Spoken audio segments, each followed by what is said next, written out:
혈육이 전부가 아닙니다. 당신은 저를 버렸습니다. 장마가 쏟아지던 밤, 도축장 옆에 버려진 한 아이가 있었습니다. 백정 부부는 그 아이를 거두어 자신의 아들로 키웠어요. 천민의 자식으로 살아야 했지만 아이는 무예의 천재적인 재능을 보였습니다. 마을 사람들의 멸시와 조롱 속에서도 검을 들었고 첫 묵과 시험에서는 신분 때문에 낙방했죠. 아버지가 쓰러지고 약값조차 구하지 못하는 절망 속에서도 포기하지 않았습니다. 그리고 마침내 장원급제에 성공했어요. 하지만 바로 그때 22년 전 자신을 버린 친부가 나타나 양반 신분을 제안합니다. 정삼품 당상관의 자리, 화려한 저택, 그 모든 것을 포기하고 그가 선택한 것은 무엇이었을까요? 이번 영상에서는 백정의 아들로 자란 무관이 친부의 유혹을 뿌리치고 진정한 효를 실천한 이야기에 대해서 들려드리겠습니다. 사연 시작 전 구독과 좋아요를 꼭 눌러주시고 어디서 듣고 계신지 댓글 남겨주시면 그곳에 행운이 가득 깃들기를 기원하겠습니다. 장마가 온 세상을 휩쓸던 밤이었습니다.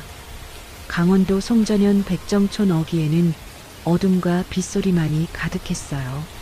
하늘에서는 장대 같은 비가 쏟아졌고 지늘길에는 물웅덩이가 여기저기 생겼습니다. 마을 사람들은 모두 문을 굳게 닫고 잠자리에 들었죠. 하지만 도축장 뒤편 작은 초가집에서는 아직 불빛이 새어나오고 있었습니다. 종배는 묵직한 도끼를 닦으며 한숨을 내쉬었어요. 그의 손은 거칠었고 손톱 밑에는 지워지지 않는 핏자국이 배어 있었습니다. 39회를 백정으로 살아온 흔적이었죠. 옆에서는 아내 다리가 무명천을 기어 붙이고 있었어요. 실밥이 고르지 못했지만 그녀는 포기하지 않았습니다. 여보, 이번 달 세금은 어떻게 마련해야 할까요? 다리의 목소리는 낮았지만 걱정이 묻어났어요.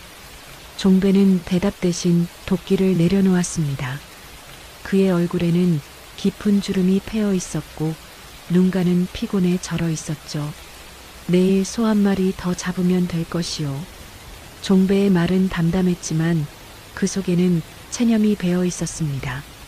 백정이라는 직업은 누구도 존중하지 않았어요.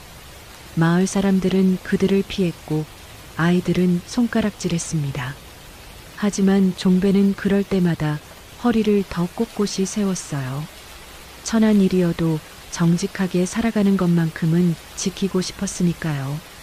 바로 그때였습니다. 바람에 섞여 이상한 소리가 들려왔어요. 처음에는 고양이 울음소리인 줄 알았습니다.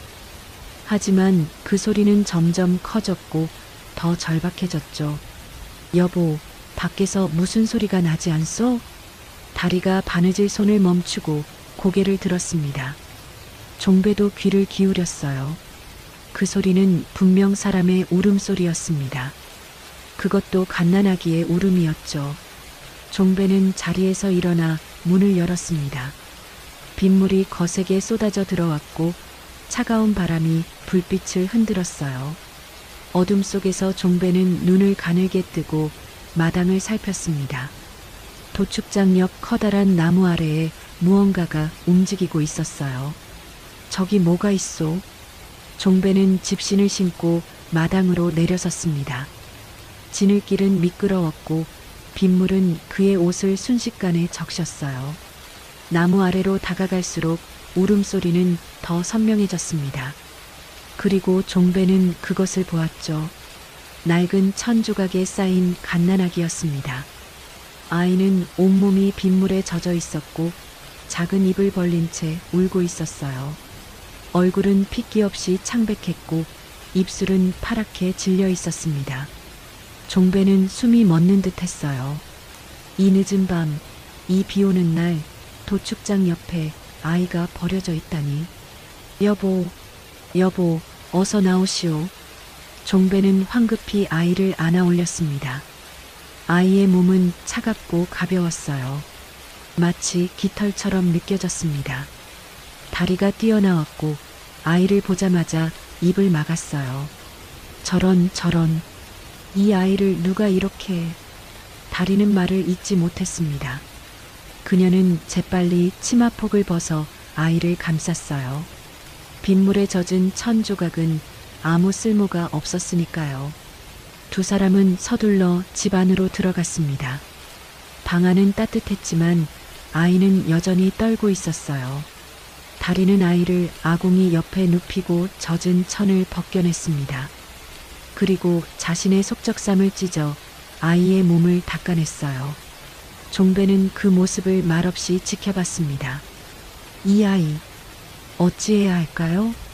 다리가 떨리는 목소리로 물었습니다. 종배는 대답하지 못했어요. 그들에게는 자식이 없었습니다. 열해를 기다렸지만 다리의 배는 끝내 불러오지 않았죠. 사람들은 그것도 백정의 업보라고 했습니다. 짐승을 죽이니 자식도 얻지 못한다고요. 아이가 다시 울음을 터뜨렸습니다. 힘없는 울음이었지만 절박했어요. 다리는 본능적으로 아이를 품에 안았습니다. 그녀의 가슴에는 젖이 없었지만 아이는 그녀의 품에서 조금씩 진정되었어요. 여보, 이 아이를 우리가 키우면 안 될까요? 다리의 눈에는 눈물이 고여 있었습니다. 종배는 그 눈물의 의미를 알았어요. 자식을 갖지 못한 아내의 오랜 슬픔, 그리고 생명을 살리고 싶은 간절함이었습니다. 우린 백정이요. 이 아이를 키워봤자 천민으로 살게 될 텐데. 종배의 목소리에는 망설임이 있었습니다. 하지만 그의 시선은 아이에게서 떠나지 않았어요. 아이의 작은 손가락, 가늘게 떨리는 숨소리, 그 모든 것이 그의 가슴을 흔들었습니다. 그래도 살려야 하지 않겠습니까? 다리가 다시 말했습니다. 이번에는 더 단호했어요. 종배는 고개를 끄덕였습니다. 천천히 하지만 분명하게요. 그러시오. 살려야지. 그 말과 함께 종배는 아이의 작은 손을 잡았습니다. 거칠고 핏자국 묻은 그의 손 위로 아이의 손가락이 포개졌어요. 그 순간 종배는 알았습니다. 이 아이가 자신의 아들이 될 거라는 것을요. 이튿날 아침 비는 그쳤습니다. 햇살이 백정촌에 비쳤고 마을 사람들이 하나둘 밖으로 나왔어요. 종배의 집 앞에는 이미 사람들이 모여 있었습니다. 들었소? 저 백정 부부가 아이를 주었다던데. 어디서 주었다는 거요? 도축장 옆이라지 않소? 그것도 비 오는 밤에. 사람들의 목소리는 낮았지만 호기심으로 가득했어요. 마을 유지 도관도 그 무리 속에 섞여 있었습니다. 그는 40대 중반의 건장한 남자였고 마을에서 가장 넓은 땅을 가진 자였죠. 백정 따위가 아이를 키운다? 그럼 그 아이도 백정이 되는 게 아니오? 도간의 목소리에는 비웃음이 섞여 있었습니다. 주변 사람들도 고개를 끄덕였어요. 누군가가 말했습니다. 천민이 천민을 키우니 뭐가 달라지겠소? 그 말들은 종배의 귀에도 들렸습니다. 하지만 그는 아무 말도 하지 않았어요. 대신 마당 한쪽에 작은 돌무덤을 쌓기 시작했습니다. 다리가 물었어요. 그게 뭐예요, 여보? 이 아이를 버리니가 누구든 그도 사람일 테지. 버릴 수밖에 없었던 사연이 있었을게요. 그러니 원망은 여기 묻어두려 하오. 종배의 말은 담담했습니다. 다리는 그 모습을 보며 눈시울을 붉혔어요. 그녀는 남편이 얼마나 깊은 사람인지 다시 한번 깨달았습니다. 석 달이 흘렀습니다. 아이는 놀랍게도 무럭무럭 자라났어요. 다리는 젖이 없어 쌀죽을 입에 물려 먹였고 종배는 일을 마치면 아이를 안고 마당을 걸었습니다. 아이는 처음으로 웃었고 손을 움직이기 시작했어요. 이 아이 이름을 지어야 하지 않겠소? 어느 날 저녁 다리가 말했습니다. 종배는 고개를 끄덕였어요. 그는 오래 생각하다가 입을 열었습니다. 광안이라 부르면 어떻겠소? 광안이요? 그래요. 하늘이 넓고 크듯 이 아이도 그렇게 자라기를 바라는 마음이요. 다리는 미소를 지었습니다. 광안, 좋은 이름이었어요. 비록 백정의 자식으로 살게 되겠지만 이름만큼은 넓은 하늘처럼 지어주고 싶었습니다. 그날 밤 다리는 장독대 앞에 정화수를 떠놓았습니다. 그녀는 무릎을 꿇고 두 손을 모았어요. 달빛이 물그릇에 비쳤고 그녀의 그림자가 길게 드리웠습니다. 부디 이 아이가 건강하게 자라게 해주소서. 비록 저희가 천한 몸이지만 이 아이만큼은 사람답게 살 수 있기를 바랍니다. 다리의 목소리는 떨렸습니다. 그녀의 눈에서는 눈물이 흘러내렸어요. 하지만 그것은 슬픔의 눈물이 아니었습니다. 간절함의 눈물이었죠.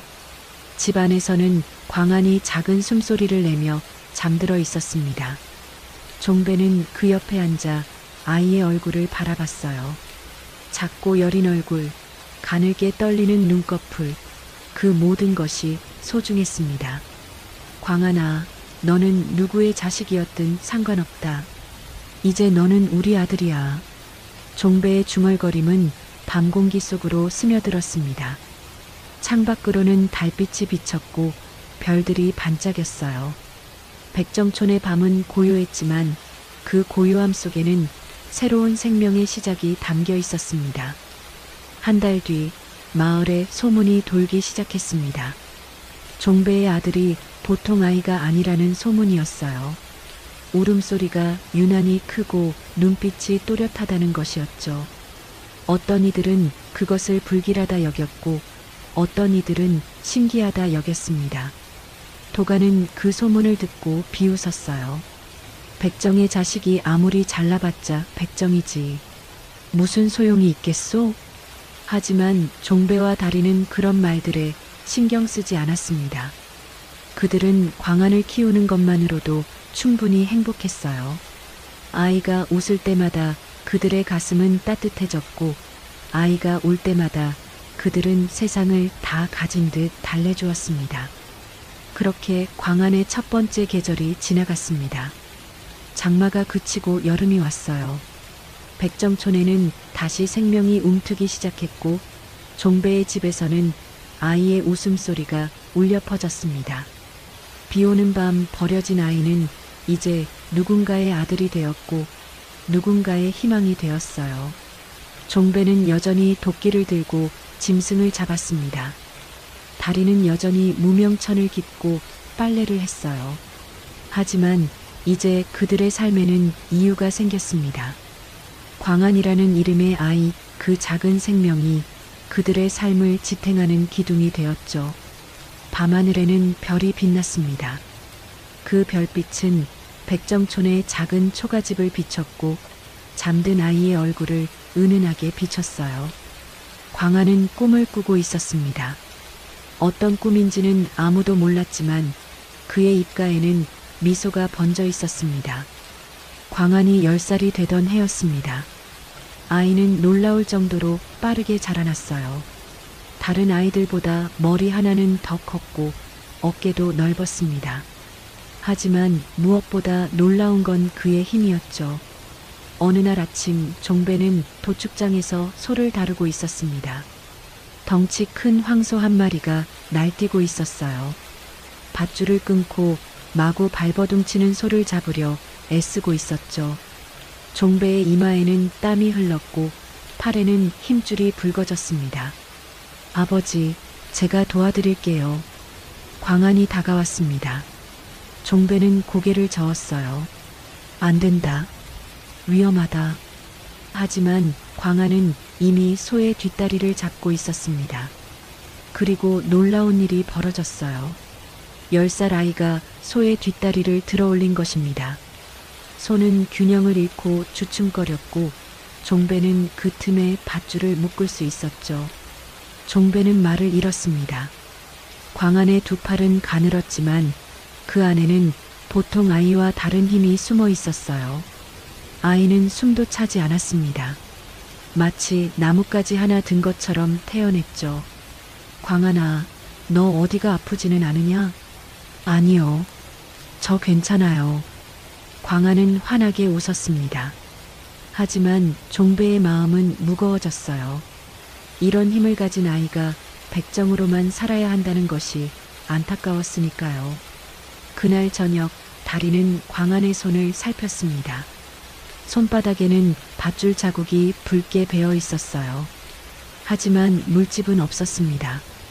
마치 오래전부터 이런 일을 해온 사람의 손처럼 단단했죠. 광안아, 너무 무리하지 마라. 어머니, 저 힘들지 않았어요. 오히려 재미있었어요. 광안의 눈빛은 맑았습니다. 다리는 그 눈을 보며 한숨을 삼켰어요. 아이는 아직 몰랐습니다. 백정의 자식으로 산다는 것이 무엇을 의미하는지요. 석 달 뒤 마을에 낯선이가 나타났습니다. 봉회장이라 불리는 보부상이었어요. 그는 50대 중반의 건장한 남자였고 등에는 커다란 보따리를 짊어지고 있었습니다. 마을을 지나던 봉회장은 우연히 도축장 앞을 지나게 되었죠. 그때 그는 한 소년을 보았습니다. 소년은 도끼를 들고 장작을 패고 있었어요. 한번 내려칠 때마다 통나무가 정확히 반으로 갈라졌습니다. 힘의 방향도 완벽했고 자세도 흐트러짐이 없었죠. 봉회장은 걸음을 멈췄습니다. 그는 젊은 시절 무관 훈련을 받은 적이 있었어요. 비록 벼슬길에는 오르지 못했지만 무예를 보는 눈만큼은 여전히 살아 있었습니다. 그리고 지금 눈앞의 소년에게서 범상치 않은 기운을 느꼈죠. 거기 소년, 봉회장이 불렀습니다. 광아는 고개를 들었어요. 예, 어르신. 내 이름이 무엇이냐? 광안이라고 합니다. 광안, 좋은 이름이로구나. 내 나이가 몇이냐? 10살입니다. 봉회장은 고개를 끄덕였습니다. 그는 광안에게 다가가 도끼를 달라고 했어요. 광안이 건네자 봉회장은 그 무게를 가늠했습니다. 생각보다 무거웠어요. 성인 남자도 오래 들고 있기 힘든 무게였죠. 이 도끼로 얼마나 오래 일했느냐? 1식경쯤 됩니다. 1식경이면 2시간입니다. 10살 아이가 이 무게의 도끼를 2시간이나 휘둘렀다는 것이 믿기지 않았어요. 봉회장은 광안의 손을 펼쳐보았습니다. 손바닥은 거칠었지만 손가락은 유연했죠. 너 혹시 무예를 배워본 적 있느냐? 무예요? 그게 뭔가요? 광안은 고개를 갸웃했습니다. 봉회장은 웃음을 터뜨렸어요. 이 아이는 자신의 재능을 전혀 모르고 있었습니다. 무예란 몸을 단련하여 사람을 지키는 기술이다. 내가 지금 하는 일도 무예의 기초와 같은 것이지. 광안의 눈이 빛났습니다. 그는 처음 듣는 이야기에 마음이 끌렸어요. 사람을 지키는 기술이라니. 짐승을 잡는 것과는 다른 무언가가 느껴졌습니다. 그때 종배가 나타났습니다. 그는 낯선이가 아들과 이야기하는 것을 보고 조심스럽게 다가왔어요. 무슨 일이십니까? 아, 이 아이의 아버지시군요. 좋은 아들을 두셨습니다. 봉회장은 웃으며 말했습니다. 종배는 의아한 표호로 광안을 보았어요. 저는 봉회장이라 합니다. 보부상으로 전국을 다니는 몸입니다. 그런데 방금 이 아이를 보니 예사롭지 않더군요. 예사롭지 않다니요? 이 아이는 무예의 소질이 있습니다. 힘도 힘이지만 자세가 흔들리지 않고 집중력도 뛰어나 보입니다. 종배는 입을 다물었습니다. 그는 광안의 재능을 느끼고 있었지만 입 밖으로 꺼낼 생각은 하지 못했어요. 백정의 자식이 무예를 배운다? 그건 꿈도 꿀 수 없는 일이었으니까요. 하지만 저희는 백정입니다. 이 아이도 백정의 자식이고요. 종배의 목소리는 낮았습니다. 봉회장은 고개를 끄덕였어요. 그래서 더 안타깝습니다. 이런 재능을 묻어두기에는 아깝지 않습니까? 종배는 대답하지 못했습니다. 봉회장은 보따리에서 작은 나무 몽둥이를 꺼냈어요. 그리고 광안에게 건넸습니다. 이걸 받아라. 이건 내가 젊은 시절 쓰던 연습용 곤봉이다. 내가 쓰거라. 광안은 조심스럽게 곤봉을 받았습니다. 묵직했지만 손에 딱 맞았어요. 그는 본능적으로 곤봉을 휘둘러 보았습니다. 공기를 가르는 소리가 또렷했죠. 잘한다. 내가 다시 이 마을에 오게 되면 내 실력을 보고 싶구나. 봉회장은 그렇게 말하고 떠났습니다. 종배와 광안은 그의 뒷모습을 지켜봤어요. 보부상의 걸음은 가벼웠고 보따리는 무거워 보였지만 그의 어깨는 굽지 않았습니다. 아버지, 무예가 뭐예요? 광안이 물었습니다. 종배는 한참을 망설이다 입을 열었어요. 무예란 것은 힘으로 약한 이를 지키는 법이란다. 그럼 저도 배울 수 있어요? 종배는 대답을 못했습니다. 광안의 눈빛은 너무 맑았어요. 그 눈빛에는 기대와 희망이 가득했습니다. 종배는 그 눈빛을 외면할 수 없었죠. 내가 정말 배우고 싶으냐? 네, 저 배우고 싶어요. 광안의 목소리는 단호했습니다. 종배는 고개를 끄덕였어요. 천천히 하지만 분명하게요. 그날 밤 종배와 다리는 마주 앉아 이야기를 나눴습니다. 광안은 방 안에서 곤봉을 들고 이리저리 휘둘러 보고 있었어요. 아이의 그림자가 벽에 크게 드리워졌습니다. 여보, 이 아이를 무예의 길로 보내야 할까요? 다리가 물었습니다. 종배는 한숨을 내쉬었어요. 모르겠소. 하지만 아이의 눈빛을 보니 그냥 도축장에만 묶어둘 수는 없을 것 같소. 사람들이 뭐라 하겠어요. 백정의 자식이 무예를 배운다고 하면 그건 우리가 감내해야 할 몫이요. 종배의 목소리에는 결연함이 묻어났습니다. 다리는 남편의 손을 잡았어요. 거칠고 상처투성이인 그 손이 따뜻했습니다. 다음 날 마을에 또 다른 낯선 이가 나타났습니다. 한익이라는 이름의 노인이었어요.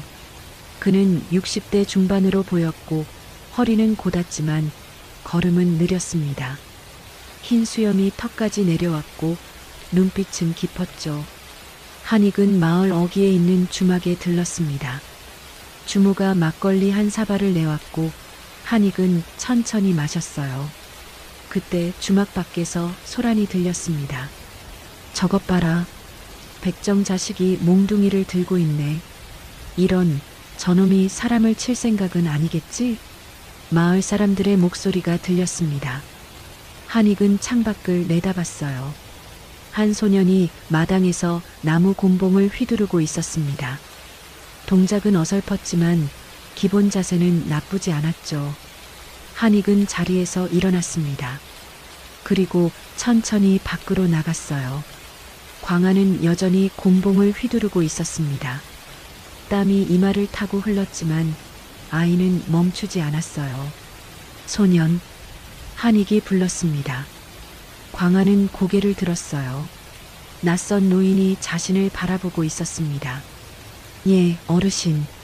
내가 지금 하는 것이 무엇이냐? 무예를 연습하고 있습니다. 무예를? 누가 가르쳐 주었느냐? 아무도 안 가르쳐 주었어요. 그냥 혼자 해보는 거예요. 한익은 광안에게 다가갔습니다. 그리고 아이의 자세를 자세히 살폈어요. 발의 위치, 허리의 각도, 팔의 궤적, 모든 것이 눈에 들어왔습니다. 내 자세는 엉망이다. 한익의 말은 단호했습니다. 광안은 고개를 숙였어요. 하지만 내 마음은 바르다. 한익이 다시 말했습니다. 이번에는 부드러웠어요. 광안은 고개를 들었습니다. 마음이 바르다는 게 무슨 뜻인가요? 무예는 힘을 쓰는 법이 아니다. 마음을 쓰는 법이지. 내가 지금 곤봉을 휘두르는 것은 누군가를 해치려는 것이 아니라 무언가를 지키려는 마음에서 나온 것이다. 그것이 바른 마음이다. 광안은 한익의 말을 곱씹었습니다. 지키려는 마음. 그렇습니다. 아버지와 어머니를, 그리고 자신을 지키고 싶었어요. 어르신, 제게 무예를 가르쳐 주실 수 있나요? 광안이 무릎을 꿇었습니다. 한익은 그 모습을 보며 잠시 망설였어요. 이 아이는 백정의 자식입니다. 만약 자신이 가르친다면 마을 사람들의 비난을 감수해야 했죠. 일어나거라. 한익이 말했습니다. 광안은 일어났어요. 한익은 광안의 어깨에 손을 올렸습니다. 나는 내 스승이 될 수 없다. 나는 이미 늙었고 더 이상 무관도 아니다. 광안의 얼굴에 실망이 스쳤습니다. 하지만 한익은 말을 이었어요. 하지만 내게 기본만은 알려줄 수 있다. 그 다음은 내 몫이다. 광안의 눈이 다시 빛났습니다. 한익은 광안에게 올바른 서기 자세를 가르쳤어요. 발끝의 방향, 무릎의 각도, 허리의 힘 하나하나 짚어주었습니다. 무예의 기본은 서는 것이다. 흔들리지 않고 서는 법을 배워야 한다. 광안은 한익의 말을 새겼습니다. 그리고 그날부터 매일 아침에 뜨기 전에 일어나 자세를 연습했어요. 한익은 가끔 지나가다 광안의 자세를 고쳐주었습니다. 석 달이 지났습니다. 광안의 자세는 이제 흔들리지 않았어요. 바람이 불어도 누군가 밀어도 그의 발은 땅에 뿌리 박힌 나무처럼 단단했습니다. 마을 사람들은 그런 광안을 보며 수군거렸습니다. 저 아이가 제정신인가? 백정 주제의 무예라니. 하지만 광안은 개의치 않았어요. 아버지 종배도 어머니 다리도 아무 말하지 않았습니다. 그저 묵묵히 아들을 지켜볼 뿐이었죠. 어느 날 도간이 종배를 찾아왔습니다. 그의 얼굴에는 비웃음이 가득했어요. 종배, 자네 아들이 미쳤나? 무슨 말씀이십니까? 백정 자식이 무예를 배운다며? 그래서 뭐가 되겠다는 건가? 무관이라도 될 셈인가? 종배는 대답하지 않았습니다. 도가는 코웃음을 쳤어요. 자네도 정신 차리게. 천민은 천민답게 살아야지. 도간이 돌아선 뒤 종배는 주먹을 쥐었습니다. 손톱이 손바닥에 파고들었지만 그는 참았어요.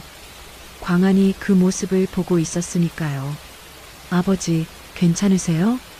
괜찮다. 신경 쓰지 마라. 하지만 광안은 알고 있었습니다. 아버지가 자신 때문에 얼마나 많은 것을 견디고 있는지를요. 그날 밤 광안은 곤봉을 들고 마당에 섰습니다. 달빛이 그의 그림자를 길게 느렸어요. 아이는 천천히 곤봉을 휘둘렀습니다. 한 번, 두 번, 세 번. 동작은 점점 빨라졌고 정확해졌습니다. 종배는 방 안에서 그 모습을 지켜봤어요. 아들의 뒷모습이 자랑스러웠습니다. 비록 세상이 인정하지 않아도 자신만큼은 이 아이를 믿고 싶었어요. 광안아, 너는 반드시 사람답게 살 것이다. 종배의 중얼거림은 밤 공기 속으로 사라졌습니다. 광안의 곤봉은 여전히 공기를 가르고 있었어요. 그 소리는 마치 약속처럼 들렸습니다. 백정의 아들이 아닌 한 사람으로 살겠다는 약속이었죠. 광안이 15이 되던 해봄이었습니다. 아이는 이제 청년의 모습을 갖추기 시작했어요. 어깨는 더 넓어졌고 목소리도 굵어졌습니다. 하지만 무엇보다 달라진 건 그의 눈빛이었죠. 예전의 맑음은 여전했지만 그 속에 단단함이 더해져 있었습니다. 한익은 이제 광안에게 진짜 무예를 가르치기 시작했어요. 곤봉이 아닌 목검을 쥐어주었습니다. 검은 무거웠지만 광안의 손에는 익숙하게 느껴졌어요. 광안아, 검이란 무엇이냐? 한익이 물었습니다. 광안은 잠시 생각하다 대답했어요. 사람을 베는 연장입니다. 틀렸다. 한익의 목소리는 단호했습니다. 광안은 고개를 숙였어요. 검은 사람을 베는 연장이 아니다. 검은 사람을 지키는 도구다. 내가 검을 잡는 이유는 누군가를 해치기 위함이 아니라 누군가를 보호하기 위함이어야 한다. 광아는 한익의 말을 가슴에 새겼습니다. 그는 목검을 내려다봤어요. 낡고 거친 나무였지만 그 안에는 깊은 뜻이 담겨 있었습니다. 스승님, 그럼 제가 지켜야 할 사람은 누구입니까? 그건 내가 찾아야 할 답이다. 한익은 그렇게 말하고 광안에게 첫 번째 검법을 가르쳤어요. 발을 옮기는 법, 허리를 틀어 힘을 모으는 법, 검을 그어내는 법. 하나하나가 정교했고 의미가 있었습니다. 광안은 매일 새벽산으로 올라갔습니다. 해가 뜨기 전 안개가 자욱한 숲속에서 혼자 검을 휘둘렀어요. 1번, 2번, 100번, 1000번. 손바닥에 물집이 잡히고 터졌지만 그는 멈추지 않았습니다. 어느 날 광아는 훈련 중에 멧돼지 한 마리를 마주쳤습니다. 덩치 큰 수컷이었어요. 붉은 눈을 번뜩이며 광안을 노려봤습니다. 광안은 본능적으로 목검을 쥐었어요. 멧돼지가 돌진했습니다. 광안은 옆으로 몸을 날렸어요. 한익이 가르쳐준 대로 발을 옮기고 허리를 틀었습니다. 그리고 목검을 내리쳤죠. 멧돼지의 옆구리를 스친 목검은 정확했습니다. 멧돼지는 방향을 잃고 비틀거렸어요. 광아는 다시 검을 들어 올렸습니다. 이번에는 머리를 노렸죠. 하지만 그 순간 광아는 손을 멈췄습니다. 멧돼지의 눈이 보였어요. 공포와 분노가 섞인 눈이었습니다. 광아는 검을 내렸습니다. 멧돼지는 그 틈을 타 숲속으로 도망쳤어요. 광아는 그 자리에 주저앉았습니다. 손이 떨렸어요. 짐승을 죽일 수 있었지만 죽이지 않았습니다. 그것이 옳은 선택인지 알 수 없었죠. 저녁에 한익을 찾아갔습니다. 광아는 오늘 있었던 일을 말했어요. 한익은 고개를 끄덕였습니다. 잘했다.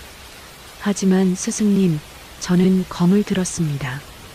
검을 든 이상 쓰는 것이 맞지 않습니까? 아니다.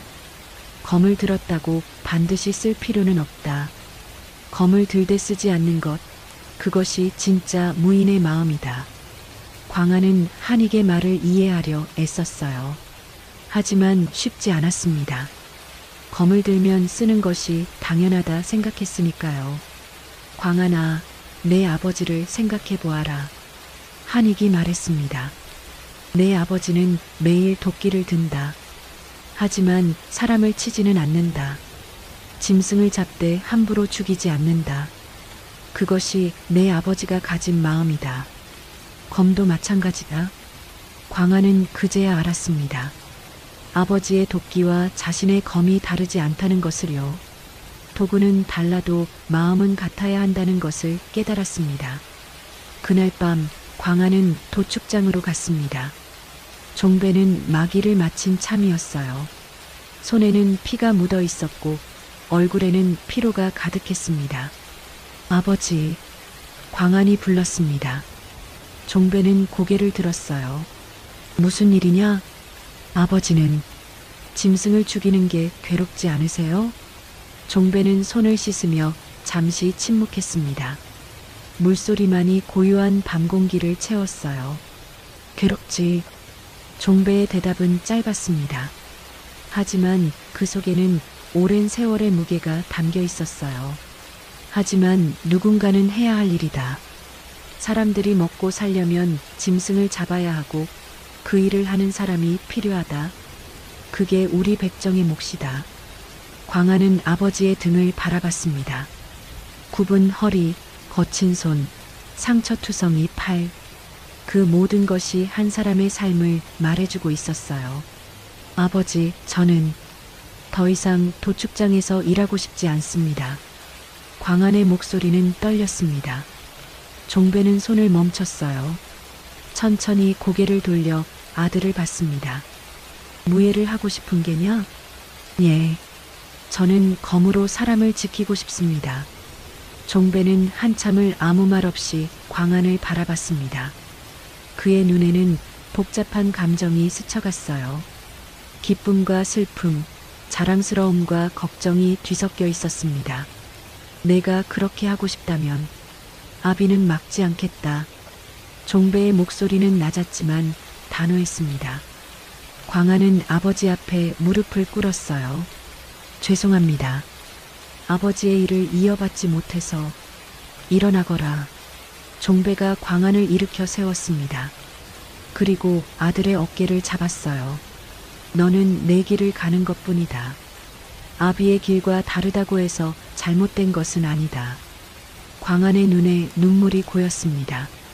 종배는 그 눈물을 보며 가슴이 먹먹해졌어요. 아들이 자신보다 나은 삶을 살기를 바라는 것, 그것이 부모의 마음이었습니다. 다음 날부터 광아는 도축장에 가지 않았습니다. 대신 온종일 무예 수련에 매달렸어요. 한익은 광안에게 더 높은 경지를 가르쳤습니다. 검을 휘두르되 힘을 빼는 법, 빠르게 움직이되 조용한 법, 강하게 치되 상대를 다치게 하지 않는 법. 검의 끝은 상대를 죽이는 것이 아니다. 상대가 더 이상 싸우지 못하게 만드는 것이다. 한익의 가르침은 깊었습니다. 광아는 그 말을 되새기며 훈련했어요. 석 달이 지났습니다. 광안의 실력은 눈에 띄게 늘었어요. 이제 그의 검은 바람처럼 빨랐고 물처럼 부드러웠습니다. 한익도 감탄할 정도였죠. 이제 너는 검법의 기본을 모두 익혔다. 한익이 말했습니다. 광안은 고개를 숙였어요. 하지만 아직 부족합니다. 부족함을 아는 것이 진짜 실력이다. 한익은 광안에게 자신이 젊은 시절 썼던 진짜 검을 건넸습니다. 목검이 아닌 쇠로 만든 검이었어요. 날은 무뎠지만 무게는 묵직했습니다. 이 검은 이제 내 것이다. 하지만 함부로 뽑지 마라. 검을 뽑는다는 것은 누군가의 목숨을 거는 것과 같다. 광아는 검을 받아 허리에 찼습니다. 그 무게가 낯설었지만 곧 익숙해졌어요. 마치 처음부터 자신의 것이었던 것처럼요. 그날 오후 마을에 소동이 일었습니다. 떠돌이 무례배들이 나타나 주막을 털고 있었어요. 주모를 위협하고 술값을 내지 않으려 했습니다. 마을 사람들은 모두 숨었죠. 광안이 그 소식을 듣고 달려갔습니다. 주막 앞에는 서너 명의 사내가 서 있었어요. 모두 칼을 차고 있었고 얼굴에는 흉터가 있었습니다. 비켜라, 꼬마야. 한 사내가 광안을 밀쳤습니다. 광안은 비틀거렸지만 쓰러지지 않았어요. 그는 천천히 검을 잡았습니다. 이곳에서 물러나십시오. 광안의 목소리는 떨리지 않았습니다. 사내들은 웃음을 터뜨렸어요. 백정 자식이 검을 찼다고? 웃기는 놈이네. 사내 하나가 칼을 뽑았습니다. 광안도 검을 뽑았어요. 햇빛에 반짝이는 검날이 드러났습니다. 비록 무뎠지만 그 기운만큼은 날카로웠죠. 사내가 먼저 칼을 휘둘렀습니다. 광안은 옆으로 피했어요. 그리고 검으로 사내의 손목을 쳤습니다. 정확한 타격이었죠. 사내의 손에서 칼이 떨어졌습니다. 다른 사내들이 달려들었습니다. 광안은 침착하게 검을 휘둘렀어요. 베지 않았습니다. 대신 손목을, 무릎을, 어깨를 쳤죠. 한익이 가르쳐준 대로였습니다. 상대를 다치게 하지 않되 싸울 수 없게 만드는 것. 잠시 후 사내들은 모두 바닥에 쓰러져 있었습니다. 다친 곳은 없었지만 일어날 수가 없었어요. 광안은 검을 걷었습니다. 다시는 이곳에 오지 마십시오. 사내들은 비틀거리며 도망쳤습니다. 마을 사람들이 하나둘 나타났어요. 그들은 광안을 바라봤습니다. 놀라움과 두려움이 섞인 눈빛이었죠. 도간도 그 자리에 있었습니다. 그는 광안을 보며 입을 열었어요. 백정 주제에 검을 쓰다니. 너 지금 신분을 넘어서려는 게냐? 광안은 도간을 똑바로 봤습니다. 저는 신분을 넘으려는 게 아닙니다. 사람을 지키려 했을 뿐입니다. 사람을 지킨다고? 너 같은 천민이? 도간의 목소리에는 분노가 섞여 있었습니다. 하지만 광아는 물러서지 않았어요. 천민이든 양반이든 사람은 사람입니다. 광안의 말에 마을은 조용해졌습니다. 누구도 감히 그런 말을 한 적이 없었어요. 도가는 코웃음을 치고 돌아섰습니다. 저녁에 광안은 한익을 찾아갔습니다. 오늘 있었던 일을 말했어요. 한익은 고개를 끄덕였습니다. 잘했다. 내가 오늘 한 것이 진짜 무해다. 하지만 사람들은 저를 이상하게 봅니다. 그들이 너를 이해하지 못하는 것은 당연하다. 내가 가진 마음을 그들은 모르니까. 한익은 광안의 어깨를 두드렸습니다. 광안아, 무예의 길은 험하다. 특히 내처럼 천민 신분으로는 더욱 그렇다. 하지만 포기하지 마라. 내 마음이 바르다면 언젠가는 인정받을 날이 올 것이다. 광안은 그날 밤 장독대 앞에 섰습니다. 달이 밝았어요.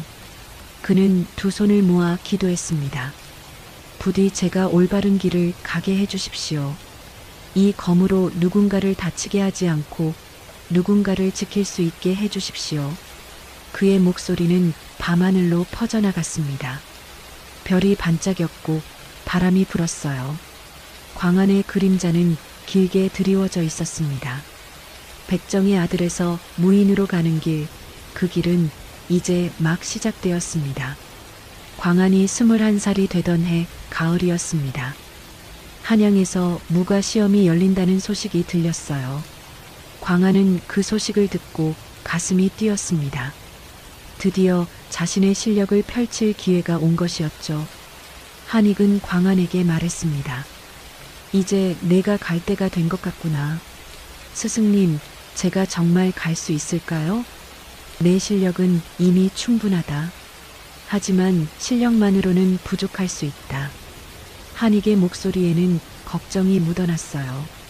광안도 알고 있었습니다. 자신이 백정의 자식이라는 것, 그것이 가장 큰 장벽이 될 것이라는 것을요. 종배는 광안을 불렀습니다. 그는 작은 보따리를 내밀었어요. 이걸 가져가거라. 보따리 안에는 무명옷 한 벌과 마른 나물이 들어 있었습니다. 그리고 작은 은돈 몇 냥이 있었죠. 광안은 그 무게를 느끼며 눈시울이 뜨거워졌습니다. 아버지, 이 돈은 걱정 말거라. 어미와 내가 모은 것이다. 종배의 손은 떨리고 있었습니다. 얼마나 오랜 시간 모았을지 알 수 없었어요. 하루하루 끼니를 아껴가며 모은 돈이었습니다. 다리가 나왔습니다. 그녀는 광안의 옷깃을 매만지며 말했어요. 추우면 이걸 껴입어라. 그녀가 건넨 것은 누비옷이었습니다. 손바닥만 한 천 조각들을 이어붙여 만든 옷이었어요. 바느질 자국이 고르지 못했지만 그 속에는 어머니의 정성이 가득했습니다. 어머니, 광안은 더 이상 말을 잇지 못했습니다. 다리는 아들을 꽉 껴안았어요. 잘 다녀오너라. 그리고 꼭 붙어야 한다. 그녀의 목소리는 떨렸습니다. 광안은 고개를 끄덕였어요. 그는 부모에게 절을 올리고 길을 떠났습니다. 뒤돌아보니 종배와 다리가 여전히 서 있었어요. 광안은 손을 흔들었고 두 사람도 손을 흔들었습니다. 한양까지는 사흘이 걸렸습니다. 광안은 걸어서 갔어요. 도중에 봉회장을 만났습니다. 그는 여전히 보부상으로 떠돌고 있었죠. 오, 광안이 아니냐? 어디 가는 길이냐? 한양으로 무가를 보러 갑니다. 봉회장의 얼굴이 밝아졌습니다. 그래, 드디어 그날이 왔구나. 이걸 받아라. 그는 광안에게 주먹밥 2개를 건넸어요. 따뜻했습니다. 배고프면 먹어라. 시험장에서는 기운이 있어야 한다. 고맙습니다. 광안은 주먹밥을 보따리에 넣었습니다. 봉회장은 광안의 어깨를 두드렸어요. 잘하고 오너라. 내 소식을 기다리고 있겠다. 한양은 컸습니다. 광안은 처음 보는 높은 성벽과 넓은 거리에 놀랐어요. 사람들은 많았고 시끄러웠습니다. 그는 시험장이 있는 훈련도감으로 향했죠. 시험장 앞에는 수백 명의 사람들이 모여 있었습니다. 모두 무가를 보러 온 이들이었어요. 그들은 대부분 양반 자제들이었습니다. 화려한 옷을 입고 하인을 거느린 이들도 있었죠. 광하는 자신의 초라한 무명옷을 내려다봤습니다. 그리고 허리에 찬 낡은 검을 만졌어요. 한익이 준 검이었습니다. 그것만이 그에게 힘을 주었죠. 시험이 시작되었습니다. 첫 번째는 활쏘기였어요. 광하는 활을 들었습니다. 무거웠지만 익숙했어요. 그는 시위를 당겼습니다. 숨을 멈추고 관역을 봤어요. 그리고 놓았습니다. 화살은 정확히 관역 중앙에 꽂혔습니다. 주변에서 탄성이 흘러나왔어요. 광하는 연달아 5발을 쐈고 모두 명중시켰습니다. 두 번째는 말타기였습니다. 광하는 말을 탄 적이 별로 없었어요. 하지만 한익이 가르쳐준 대로 중심을 잡았습니다. 말이 달렸고 광하는 떨어지지 않았어요. 비록 우아하지는 않았지만 완주했습니다. 세 번째는 검술이었습니다. 광한의 차례가 왔어요. 그는 검을 뽑았습니다. 심사관이 물었죠. 내 이름은 무엇이냐? 광한입니다. 본관은? 광한은 입을 다물었습니다. 그에게는 본관이 없었어요. 백정의 자식에게는 성도, 본관도 없었습니다. 본관이 없습니다. 심사관의 눈빛이 차갑게 변했습니다. 본관이 없다고? 그럼 너는? 백정의 자식입니다. 광한의 대답에 시험장이 술렁거렸습니다. 심사관들이 수군거렸고 다른 응시자들은 비웃었어요. 백정이 무가를 본다고? 세상에 이런 일이. 심사관이 손을 들어 조용히 시켰습니다. 법으로는 금지되지 않았으니 시험은 볼 수 있다. 하지만 과연 합격할 수 있을지는 모르겠구나. 광하는 검을 들었습니다. 상대는 양반 자제였어요. 덩치도 크고 검도 좋았습니다. 하지만 광하는 흔들리지 않았어요. 겨루기가 시작되었습니다. 광하는 한익이 가르쳐준 대로 움직였어요. 상대의 검을 피하고 틈을 노렸습니다. 그리고 정확하게 상대의 손목을 쳤죠. 상대의 검이 땅에 떨어졌습니다. 광한의 승리였어요. 하지만 박수는 들리지 않았습니다. 사람들은 침묵했죠. 시험이 끝났습니다. 합격자 발표는 이틀 뒤였어요. 광한은 그 이틀을 한양 뒷골목의 허름한 주막에서 보냈습니다. 밤에는 잠이 오지 않았어요. 부모님 생각이 났고 한익의 가르침이 떠올랐습니다. 발표 날이 왔습니다. 광하는 일찍 시험장으로 갔어요. 벽에 방이 붙어 있었습니다. 합격자 이름이 적혀 있었죠. 광하는 천천히 방을 읽어 내려갔습니다. 그의 이름은 없었습니다.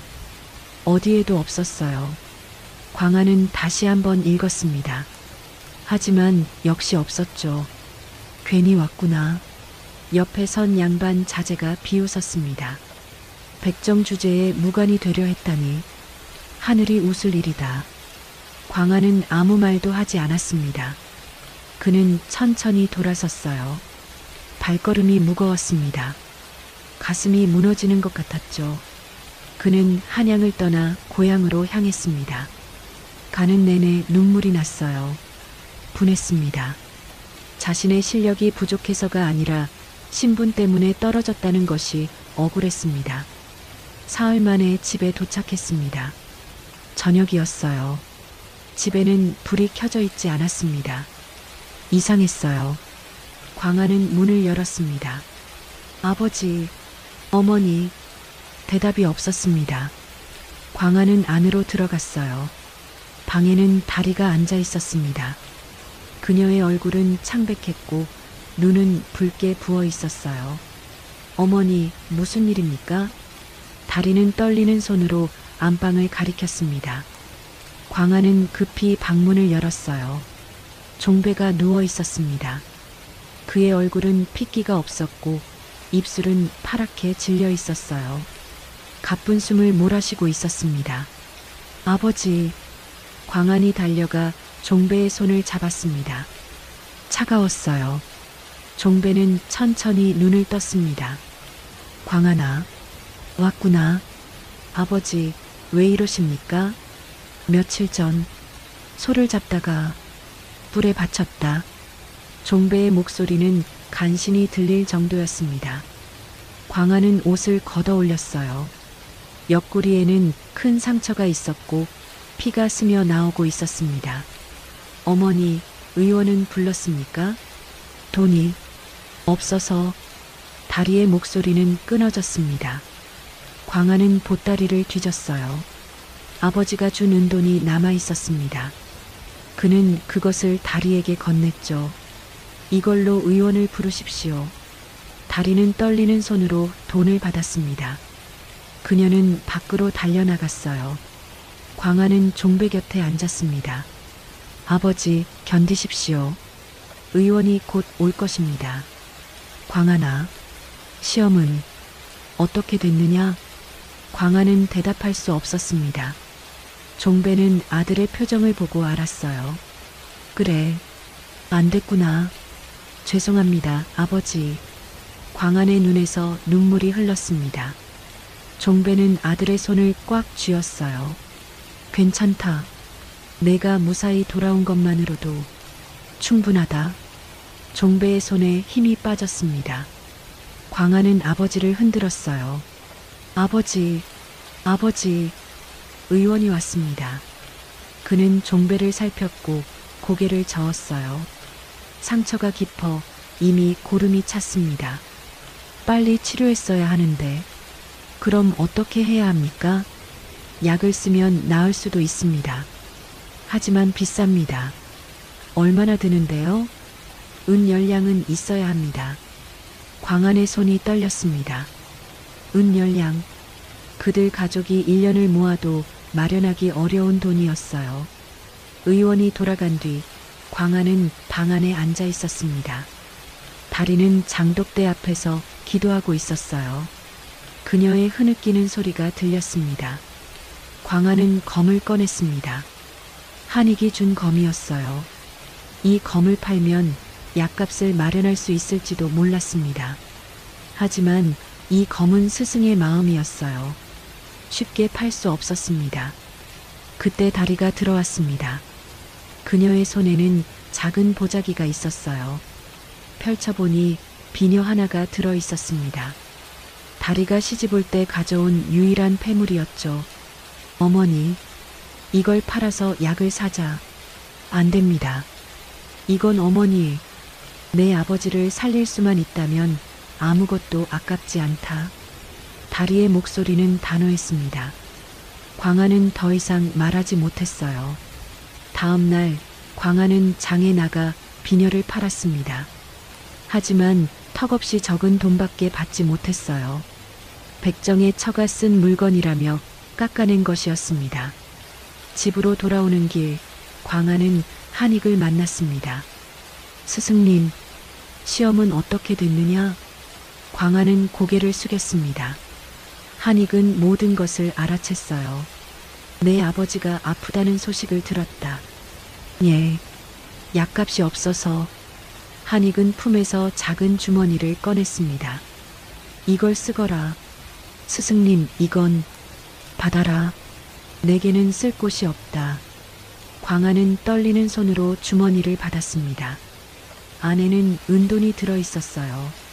그는 무릎을 꿇었습니다. 고맙습니다. 평생 잊지 않겠습니다. 한익은 광안을 일으켰습니다. 어서 가거라. 내 아버지가 기다린다.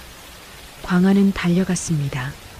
의원을 데려왔고 약을 지었어요. 종배는 약을 먹고 조금씩 나아지기 시작했습니다. 나흘이 지났습니다. 종배는 눈을 떴어요. 그의 얼굴에 조금씩 핏기가 돌았습니다. 다리는 눈물을 흘리며 남편의 손을 잡았어요. 여보, 정말 다행입니다. 종배는 광안을 봤습니다. 광안아. 예, 아버지. 너, 무가는 다시 볼 수 있느냐? 광안은 잠시 망설였습니다. 하지만 고개를 끄덕였어요. 예, 다시 보겠습니다. 그래, 포기하지 마라. 종배의 목소리는 약했지만 단호했습니다. 광안은 고개를 숙였어요. 눈물이 떨어졌습니다. 그날 밤 광안은 마당에 섰습니다. 검을 들고 천천히 휘둘렀어요. 한 번, 두 번, 세 번. 동작은 느렸지만 정확했습니다. 달빛 아래 광안의 그림자는 길었습니다. 그는 알고 있었어요. 한 번의 실패로 끝낼 수 없다는 것을. 아버지를 위해서, 어머니를 위해서, 그리고 자신을 위해서 다시 일어서야 한다는 것을요. 1년이 흘렀습니다. 종배는 완전히 회복했고 광안은 더욱 강해졌어요. 그는 매일 새벽산으로 올라가 검을 휘둘렀습니다. 1000번, 2000번, 셀 수 없을 만큼요. 한익은 광안의 변화를 지켜봤습니다. 이제 너는 준비가 되었다. 스승님, 정말입니까? 작년의 너와 지금의 너는 다르다. 실력도 실력이지만 마음이 달라졌다. 광안은 고개를 숙였습니다. 지난 1년 동안 그는 많은 것을 깨달았어요. 실패의 아픔, 아버지의 위기, 그리고 다시 일어서는 법을요. 봄이 왔습니다. 다시 무가 시험 소식이 들렸어요. 광안은 또다시 한양으로 향했습니다. 이번에는 혼자가 아니었어요. 봉회장이 함께 가겠다고 했습니다. 혼자 보내기 마음이 놓이지 않아서 말이다. 봉회장은 그렇게 말하며 웃었습니다. 광안은 고마워했어요. 길을 가는 동안 봉회장이 말했습니다. 광안아, 이번에는 반드시 붙어야 한다. 내 부모님이 얼마나 애타게 기다리시는지 아느냐? 예, 알고 있습니다. 그럼 됐다. 내 실력이면 충분하다. 다만 마음을 흔들지 마라. 광안은 고개를 끄덕였습니다. 한양에 도착했어요. 작년과 같은 시험장이었습니다. 하지만 광안의 마음은 달랐죠. 시험이 시작되었습니다. 첫 번째 활쏘기에서 광안은 모든 화살을 명중시켰어요. 두 번째 말타기에서도 완벽했습니다. 세 번째 검술, 광안의 차례가 왔죠. 내 이름은? 심사관이 물었습니다. 작년에도 본 얼굴이었어요. 광안입니다. 작년에도 본 얼굴인 것 같구나. 이번에는 어떨지 보자. 광안은 검을 뽑았습니다. 상대는 작년보다 더 강해 보였어요. 하지만 광안은 두렵지 않았습니다. 겨루기가 시작되었습니다. 광안은 상대의 검을 받아냈어요. 그리고 틈을 노려 정확하게 손목을 쳤습니다. 상대의 검이 떨어졌죠. 이번에는 더 빨랐습니다. 심사관들이 고개를 끄덕였습니다. 실력이 늘었구나. 작년과는 다르다. 시험이 끝났습니다. 이틀 뒤 발표였어요. 광안은 그 이틀을 봉회장과 함께 보냈습니다. 봉회장은 이야기를 해주며 광안의 마음을 달래주었어요. 발표 날이 왔습니다. 광안은 시험장으로 갔어요. 벽에 방이 붙어 있었습니다. 사람들이 모여 있었죠. 광안은 천천히 다가갔습니다. 그리고 그의 이름을 봤습니다. 맨 위에 있었어요. 장원이었습니다. 광안은 숨이 멎는 듯 했죠. 장원, 광안. 그는 자신의 눈을 의심했습니다. 다시 봤어요. 분명했습니다. 그의 이름이었습니다. 합격했다. 합격했어. 광안의 눈에서 눈물이 흘렀습니다. 주변 사람들이 웅성거렸어요. 저자가 장원이라고? 백정 출신이 장원을? 봉회장이 달려왔습니다. 그는 광안을 껴안았어요. 잘했다. 정말 잘했다. 광안은 봉회장의 품에서 울었습니다. 기쁨의 눈물이었어요. 1년을 기다린 결과였습니다. 합격자들은 대궐로 불려갔습니다. 임금께 인사를 올리는 자리였어요. 광안도 그 대열에 섰습니다. 화려한 옷을 입은 양반 자제들 사이에서 그의 무명옷은 초라했죠. 대궐은 웅장했습니다. 광안은 처음 보는 광경에 압도되었어요. 하지만 허리는 꼿꼿이 세웠습니다. 임금이 나타났습니다. 모두가 절을 올렸어요. 임금은 합격자들을 하나하나 바라봤습니다. 그리고 광안에게 시선이 머물렀죠. 장원은 앞으로 나오너라. 광안이 나섰습니다. 임금이 물었어요. 내 이름은 무엇이냐? 광안이옵니다. 본관은? 광안은 잠시 망설였습니다. 본관이 없사옵니다. 신은 백정의 자식이옵니다. 대전 안이 술렁거렸습니다. 신하들이 수군거렸어요. 하지만 임금은 조용히 광안을 바라봤습니다. 백정의 자식이라. 그래도 내가 장원이 된 것은 실력이 뛰어나기 때문이다. 신분이 낮다고 해서 실력까지 낮은 것은 아니로다. 임금의 말에 대전이 조용해졌습니다. 광안은 깊이 절을 올렸어요. 성은이 망극하옵니다. 임금은 광안에게 관직을 내렸습니다. 훈련도감 부장이었어요. 낮은 직책이었지만 광안에게는 큰 의미였습니다. 의식이 끝나고 광안은 대궐을 나왔습니다. 밖에는 봉회장이 기다리고 있었어요. 어땠느냐? 임금께서 직접 말씀을 하셨습니다. 대단하구나. 두 사람은 기뻐했습니다. 하지만 그때 누군가가 다가왔어요. 50대 중반으로 보이는 양반이었습니다. 화려한 도포를 입고 있었고 하인들을 거느리고 있었죠. 장원께서 바로 광안 도령이시군요. 그 양반은 공손하게 절을 했습니다. 광안은 당황했어요. 누구십니까? 저는 윤재윤이라 하옵니다. 잠시 이야기를 나눌 수 있겠습니까? 봉회장이 광안을 보며 고개를 끄덕였습니다. 광안은 윤재윤을 따라갔어요. 조용한 찻집이었습니다. 윤재윤은 차를 권했습니다. 광안은 조심스럽게 마셨어요. 윤재윤이 입을 열었습니다. 도령께서는 자신의 출생에 대해 얼마나 알고 계십니까? 백정의 자식으로 알고 있습니다. 그렇게 키워지셨겠지요. 하지만 윤재윤은 품에서 작은 주머니를 꺼냈습니다. 그 안에는 옥으로 만든 작은 장신구가 들어 있었어요. 이것을 본 적이 있으십니까? 광안은 고개를 저었습니다. 윤재윤은 한숨을 쉬었어요. 이것은 우리 집안의 대대로 내려오는 물건입니다. 22년 전 제 아들이 태어났을 때 이것을 아이 옷에 달아주었지요. 광안은 윤재윤을 바라봤습니다. 윤재윤의 눈에는 눈물이 고여 있었어요. 하지만 아이는 곧 죽었습니다. 아니, 죽었다고 생각했습니다. 제 아내가 아이를 안고 나간 후 돌아오지 않았거든요. 나중에 들으니 아이를 어딘가에 두고 왔다고 했습니다. 광안의 가슴이 두근거렸습니다. 그게 저와 무슨 상관입니까? 도령의 나이가 22살이라 들었습니다. 그리고 백정집에서 자랐다고요. 혹시 도령께서는? 윤재윤은 말을 잇지 못했습니다. 광안은 자리에서 일어났어요. 저는 종배와 다리의 아들입니다. 다른 부모는 없습니다.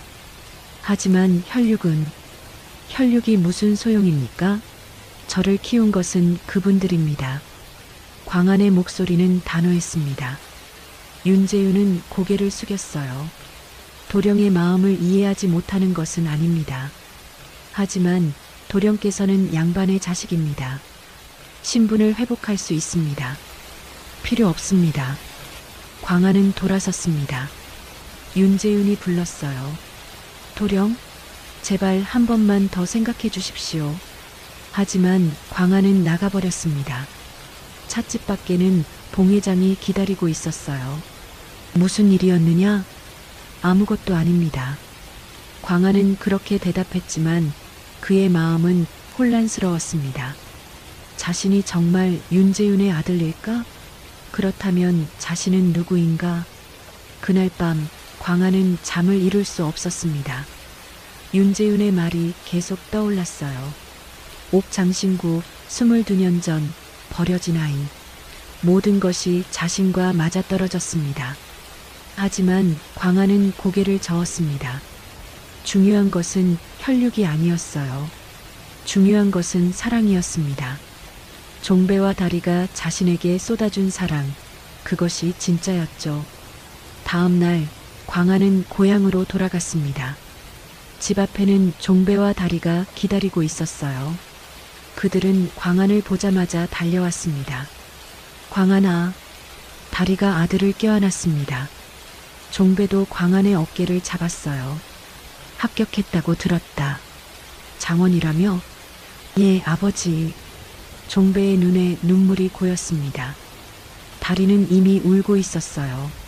세 사람은 그렇게 한참을 서 있었습니다. 그날 저녁 마을 사람들이 모여들었습니다. 광안의 합격 소식을 축하하기 위해서였어요. 심지어 도간도 왔습니다. 그는 광안 앞에서 머뭇거렸죠. 축하한다. 그 말이 전부였습니다. 하지만 그것만으로도 충분했어요. 광안은 고개를 숙여 인사했습니다. 밤이 깊어갔습니다. 사람들이 돌아가고 집은 조용해졌어요. 광안은 종배와 다리 앞에 앉았습니다. 어머니, 아버지, 왜 그러느냐? 제가 정말 두 분의 아들이 맞습니까? 다리의 얼굴이 굳었습니다. 종배는 잠시 침묵했어요. 누가 그런 말을 했느냐? 광안은 윤재윤의 이야기를 했습니다. 두 사람은 조용히 들었어요. 이야기가 끝나자 다리가 말했습니다.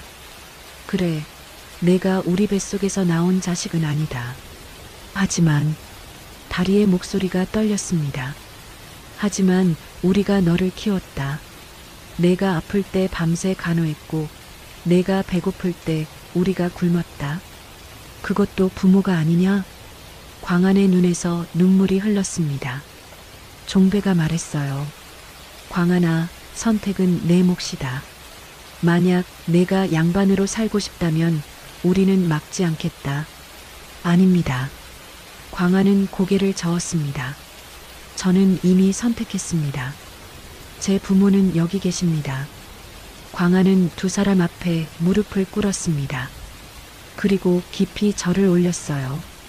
다리는 아들을 일으켜 세웠습니다. 세 사람은 껴안았죠. 밖에서는 달빛이 비쳤습니다. 백정촌의 작은 집은 조용했지만 그 안에는 뜨거운 사랑이 가득했어요. 혈육보다 깊은 사랑, 그것이 진짜 가족이었습니다. 광안이 한양에서 훈련도감 부장으로 일한 지 석 달이 지났습니다. 그는 성실했고 실력도 뛰어났어요. 동료들은 처음에는 백정 출신이라며 거리를 뒀지만 점차 그를 인정하기 시작했습니다. 어느 날 윤재윤이 다시 나타났습니다. 훈련도감 앞에서 기다리고 있었어요. 광안은 그를 보고 발걸음을 멈췄습니다. 또 오셨습니까? 도령과 이야기를 나누고 싶습니다. 광안은 거절하려 했습니다. 하지만 윤재윤의 눈빛에는 간절함이 있었어요. 광안은 한숨을 쉬고 윤재윤을 따라갔습니다. 조용한 누각이었습니다. 윤재윤은 차를 내왔어요. 광안은 마시지 않았습니다. 무슨 말씀을 하시려는 겁니까? 도령께 부탁이 있습니다. 윤재윤은 품에서 서류한 뭉치를 꺼냈습니다. 이것은 족보입니다. 여기에 도령의 이름을 올리고 싶습니다. 필요 없습니다. 도령, 제발 들어주십시오. 저는 이미 늙었습니다. 대를 이을 자식이 없습니다. 도령이 제 아들임을 인정해 주신다면 인정할 수 없습니다. 광안의 목소리는 단호했습니다. 윤재윤은 고개를 숙였어요. 저도 알고 있습니다. 제가 도령을 버렸다는 것을요. 하지만 그때는 어쩔 수 없었습니다. 집안의 어른들이 허락하지 않았고 그래서 저를 도축장 옆에 버린 겁니까? 광안의 말에 윤재윤은 얼굴을 들 수 없었습니다. 광아는 자리에서 일어났어요. 저는 제 부모에게 돌아가야 합니다. 잠깐만요. 한 가지만 더 말씀드리겠습니다. 윤재윤이 다급하게 말했습니다. 도령께서 양반으로 인정받으시면 더 높은 관직에 오를 수 있습니다. 훈련도감 부장이 아니라 정산품 당상관도 가능합니다. 광아는 걸음을 멈췄습니다. 정산품 당상관. 그것은 광안이 꿈도 꾸지 못할 자리였어요. 하지만 그는 고개를 저었습니다. 그 자리가 제게 무슨 의미입니까? 저를 키운 부모님을 배신하면서까지 얻을 만한 것입니까? 윤재윤은 대답하지 못했습니다. 광아는 그대로 나가버렸어요. 그날 밤 광아는 잠을 이룰 수 없었습니다. 윤재윤의 말이 계속 떠올랐어요. 정산품 당상관. 그 자리에 오르면 부모님께 더 좋은 집을 드릴 수 있었습니다. 더 이상 백정으로 살게 하지 않아도 되었죠. 하지만 그것은 부모님을 부정하는 것이었습니다. 광아는 괴로워했어요. 다음 날 한익이 한양을 찾아왔습니다. 광아는 스승을 보자 마음이 편해졌어요. 스승님, 어떻게 오셨습니까? 내 얼굴을 보고 싶었다. 그런데 얼굴빛이 좋지 않구나. 광아는 윤재윤의 일을 이야기했습니다. 한익은 조용히 들었어요.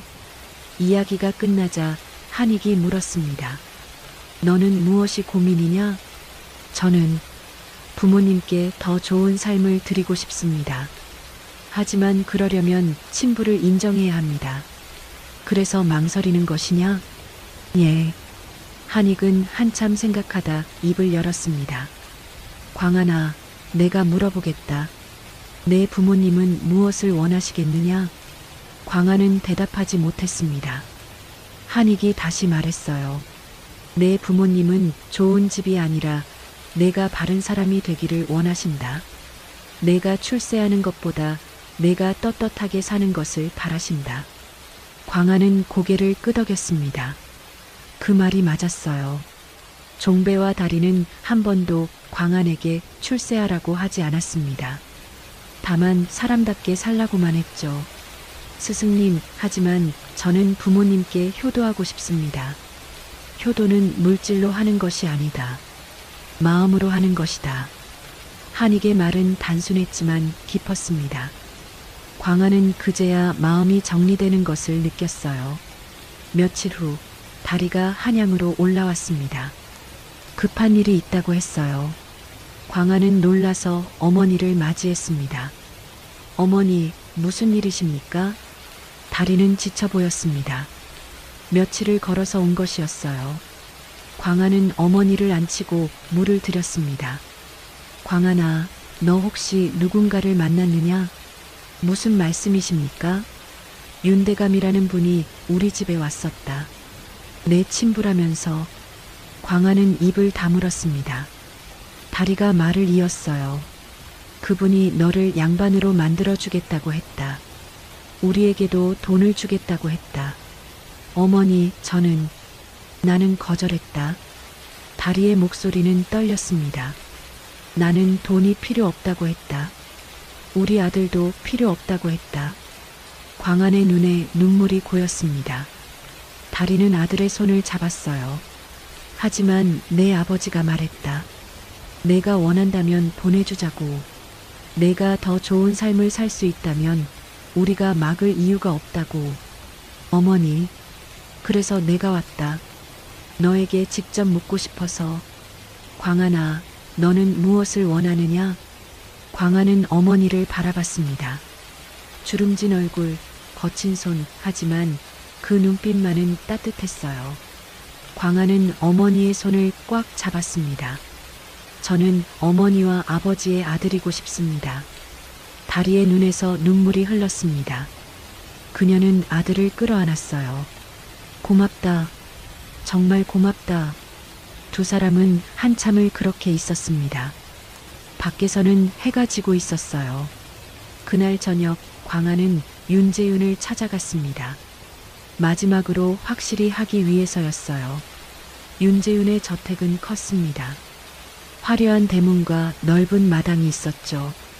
하인이 광안을 안으로 안내했습니다. 윤재윤은 기뻐하며 맞이했어요. 오셨군요. 마음을 바꾸신 겁니까? 아닙니다. 광안의 말에 윤재윤의 얼굴이 굳었습니다. 광안은 천천히 말했어요. 저는 당신의 아들이 아닙니다. 제 아버지는 종배이고 제 어머니는 다리입니다. 하지만 혈육이 전부가 아닙니다. 당신은 저를 버렸습니다. 그런데 제가 출세하니 아들이라 하십니까? 윤재윤은 할 말을 잃었습니다. 광안은 계속 말했어요. 당신이 저를 버렸을 때 저를 살린 것은 백정 부부였습니다. 그분들이 아니었다면 저는 죽었을 것입니다. 그 은혜를 어찌 잊겠습니까? 도령, 제발 다시는 저를 찾지 마십시오. 그리고 제 부모님께도 찾아가지 마십시오. 광안은 돌아섰습니다. 윤재윤이 뒤에서 불렀지만 광안은 돌아보지 않았어요. 집으로 돌아오는 길, 광안은 마음이 가벼웠습니다. 이제 망설임은 없었어요. 그는 자신이 누구인지 확실히 알았습니다. 숙소에는 다리가 기다리고 있었습니다. 광안은 어머니께 절을 올렸어요. 어머니, 이제 고향으로 돌아가십시오. 저는 여기서 제 일을 하겠습니다. 그래, 알겠다. 다리는 아들의 머리를 쓰다듬었습니다. 바르게 살아라. 그것만이 우리가 바라는 것이다. 예, 어머니.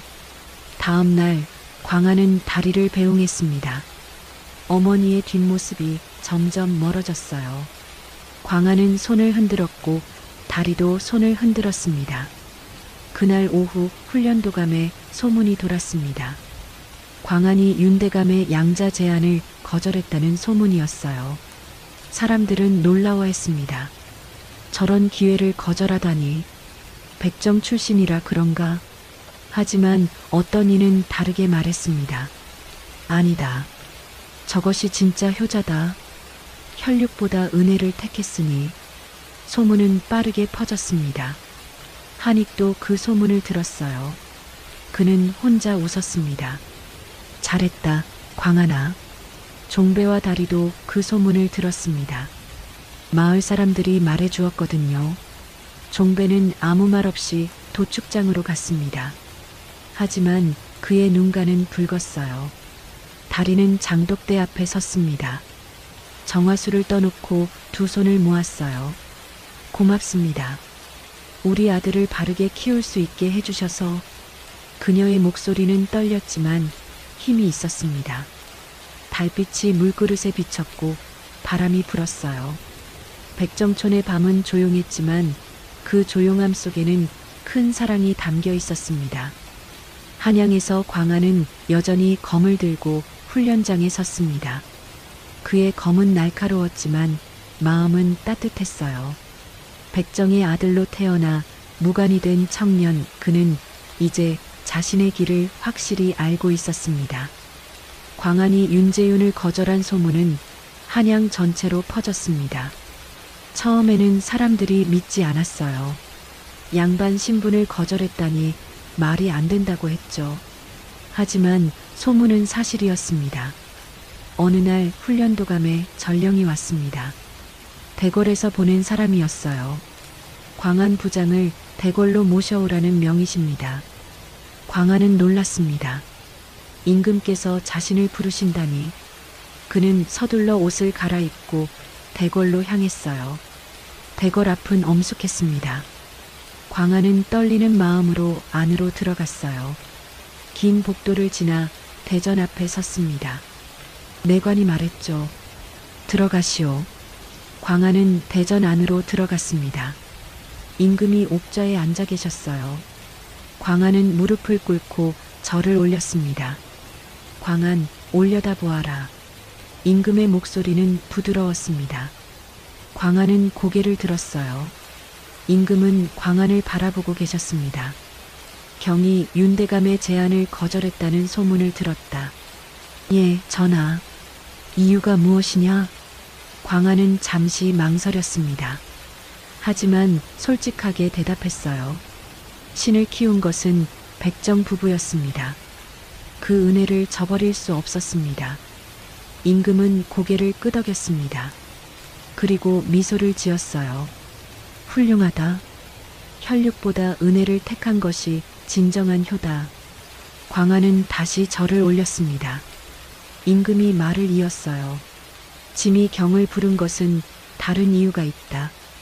경의 효심이 나라의 귀감이 될 만하다 생각한다. 황송하옵니다. 경의 부모에게 정려문을 내리고자 한다. 또한 경을 훈련도감 정으로 승진시키겠다. 광하는 믿을 수 없었습니다. 정려문은 효자나 연려를 기리는 문이었어요. 백정 부부에게 정려문을 내린다는 것은 전례가 없는 일이었습니다. 전하, 신은 받아들여라. 이것은 경에 대한 포상이 아니라 경의 부모에 대한 예우다. 임금의 말씀에 광하는 더 이상 말할 수 없었습니다. 그는 깊이 머리를 숙였어요. 성은이 망극하옵니다.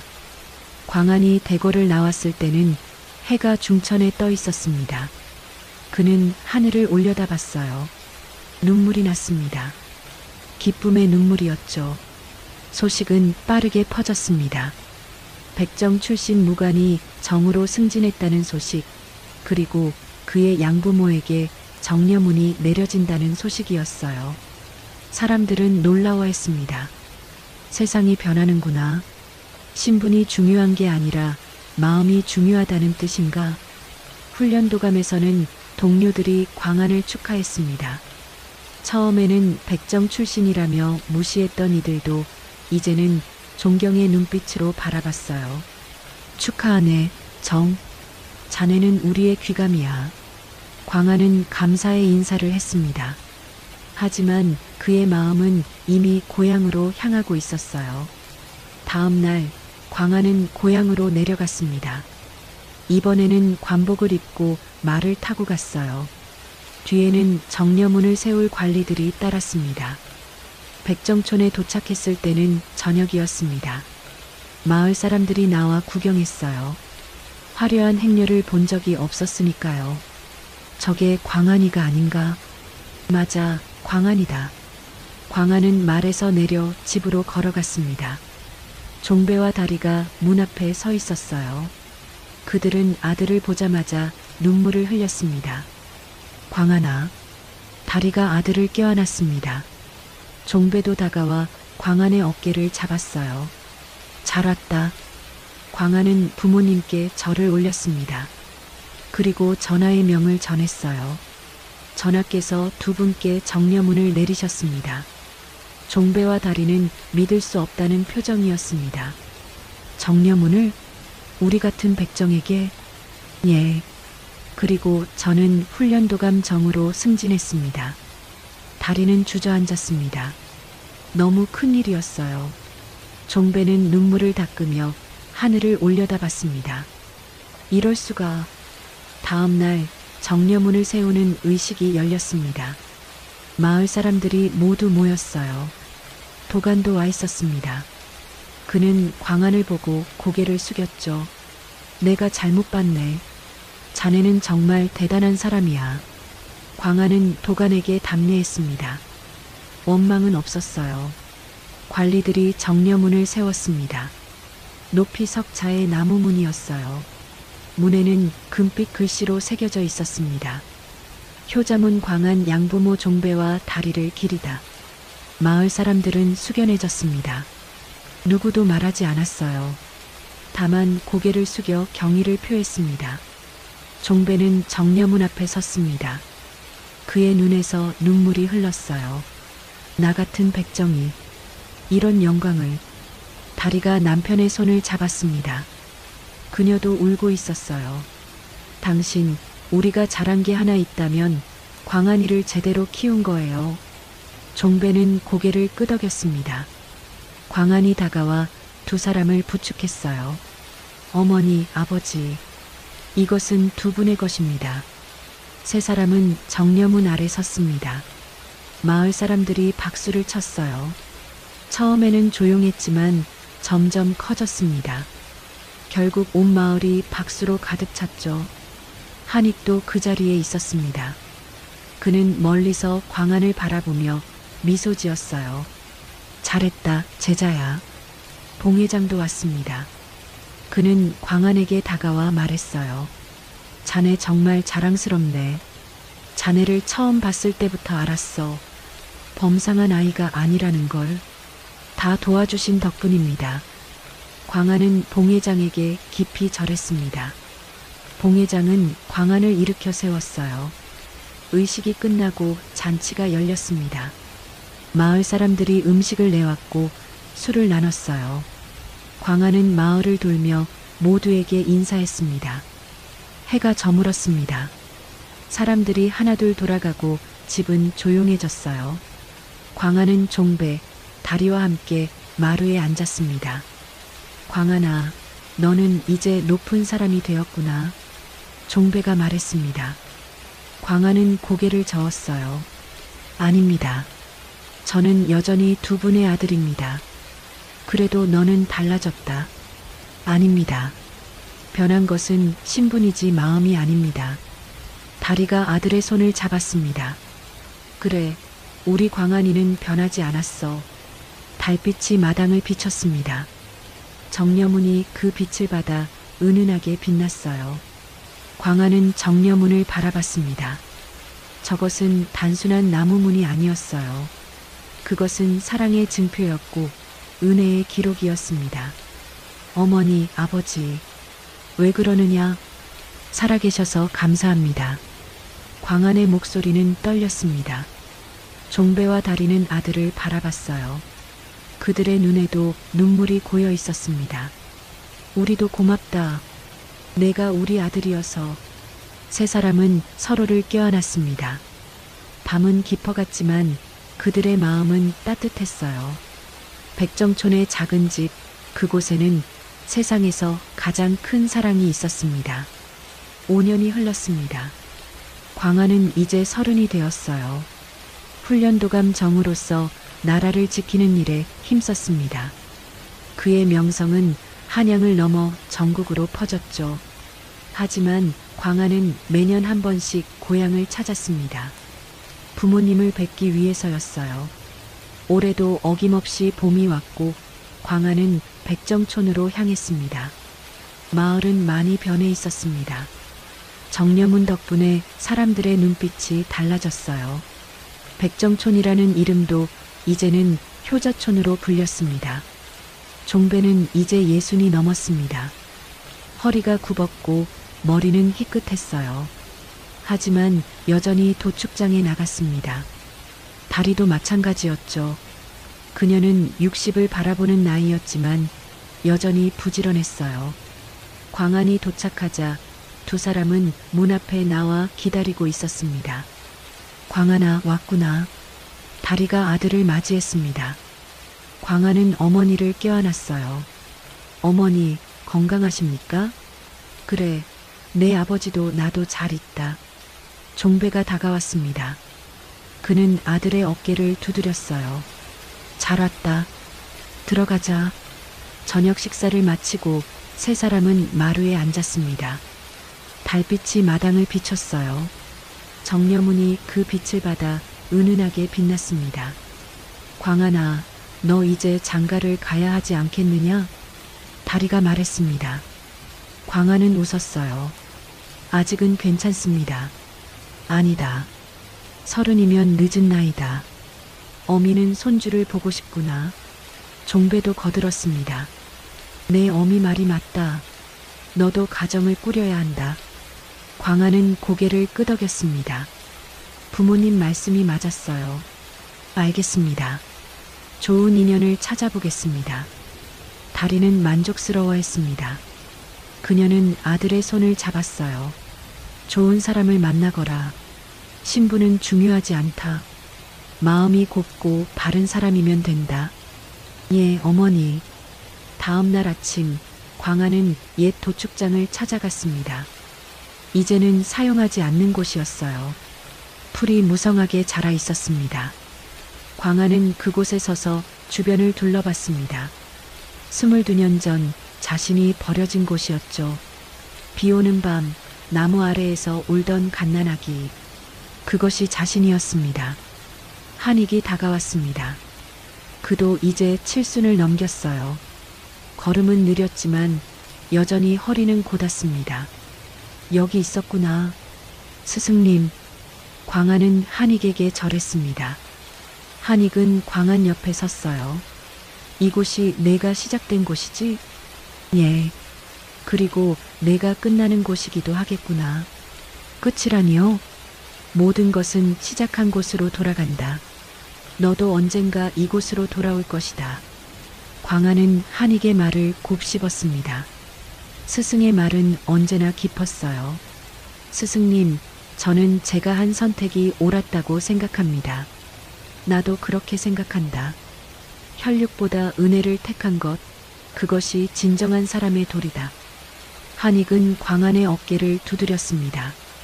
잘 살아라. 그리고 내 부모님을 잘 모셔라. 그것이 내가 할 수 있는 최선이다. 예, 스승님. 오후에 봉회장이 찾아왔습니다. 그도 이제 60을 넘었어요.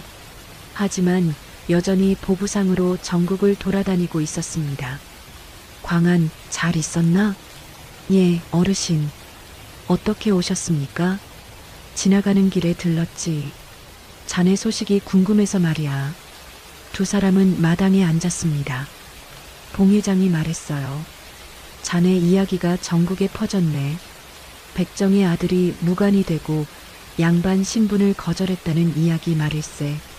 부끄러운 일입니다. 부끄러울 게 뭐가 있나? 자네는 많은 이들에게 희망을 줬네. 신분이 낮아도 바르게 살면 인정받을 수 있다는 희망 말일세. 광안은 고개를 숙였습니다. 봉회장은 계속 말했어요. 자네를 처음 봤을 때가 생각나네. 10살짜리 아이가 도끼를 들고 장작을 패고 있었지. 그때부터 알았네. 이 아이는 범상한 아이가 아니라고. 다 어르신 덕분입니다. 아니야. 이건 자네 자신의 힘이네. 해가 저물었습니다. 봉회장은 일어섰어요. 이제 가봐야겠네. 자네 부모님께 안부 전해주게. 예, 어르신. 평안히 가십시오. 봉회장이 떠나고 광안은 혼자 정려문 앞에 섰습니다. 저녁 햇살이 문을 비췄어요. 금빛 글씨가 빛났습니다. 광안은 검을 뽑았습니다. 한익이 준 검이었어요. 여전히 날은 무뎠지만 그 안에는 깊은 뜻이 담겨 있었습니다. 그는 천천히 검을 휘둘렀습니다. 한 번, 두 번. 동작은 부드러웠지만 정확했어요. 이 검으로 많은 것을 지켜왔습니다. 부모님을, 자신을, 그리고 나라를요. 종배가 나왔습니다. 그는 아들이 검을 휘두르는 모습을 지켜봤어요. 아직도 훈련하느냐? 예, 아버지. 무인은 검을 놓으면 안 됩니다. 그래, 그것이 내 길이지. 종배는 광안 옆에 섰습니다. 두 사람은 정려문을 바라봤어요. 광안아, 나는 너를 백정으로 키우려 했다. 압니다. 하지만 너는 다른 길을 택했다. 처음에는 걱정했다. 하지만 이제는 자랑스럽다. 종배의 목소리는 떨렸습니다. 광안은 아버지의 손을 잡았어요. 아버지가 계셨기에 제가 이 길을 올 수 있었습니다. 아니다. 이건 내 힘이다. 두 사람은 침묵했습니다. 하지만 그 침묵은 편안했어요. 밤이 되었습니다. 다리가 저녁상을 차렸어요. 세 사람은 둘러앉아 밥을 먹었습니다. 말은 많지 않았지만 마음은 통했죠. 식사를 마치고 광안은 방으로 들어갔습니다. 어린 시절 자던 방이었어요. 아무것도 변하지 않았습니다. 광안은 누워서 천장을 봤어요. 22년 전 비 오는 밤 자신은 이곳에 버려졌습니다. 하지만 종배와 다리가 자신을 살렸어요. 그들이 없었다면 지금의 자신도 없었을겠습니다. 광안은 눈을 감았습니다. 내일은 한양으로 돌아가야 했어요. 하지만 마음은 늘 이곳에 있을 것입니다. 새벽이 밝았습니다. 광아는 부모님께 작별 인사를 했어요. 잘 다녀오너라. 다리가 말했습니다. 종배도 고개를 끄덕였어요. 몸 조심하고. 예, 또 오겠습니다. 광아는 말에 올랐습니다. 뒤돌아보니 종배와 다리가 손을 흔들고 있었어요. 광안도 손을 흔들었습니다. 마을을 벗어나며 광아는 정려문을 다시 한번 봤습니다. 저 문은 단순한 나무가 아니었어요. 그것은 사랑의 증표였고 은혜의 기록이었습니다. 백정의 아들로 태어나 무관이 된 청년, 혈육보다 은혜를 택한 효자. 광안의 이야기는 그렇게 전국으로 퍼져나갔습니다. 그리고 오늘도 한양의 훈련도감에서는 광안이 검을 들고 서 있습니다. 핏자국이 남긴 길 위에서 그는 여전히 사람을 지키고 있습니다. 오늘 준비한 이야기는 여기까지입니다. 오늘도 많이 행복하시고 건강한 하루 보내세요. 구독, 좋아요는 사랑입니다.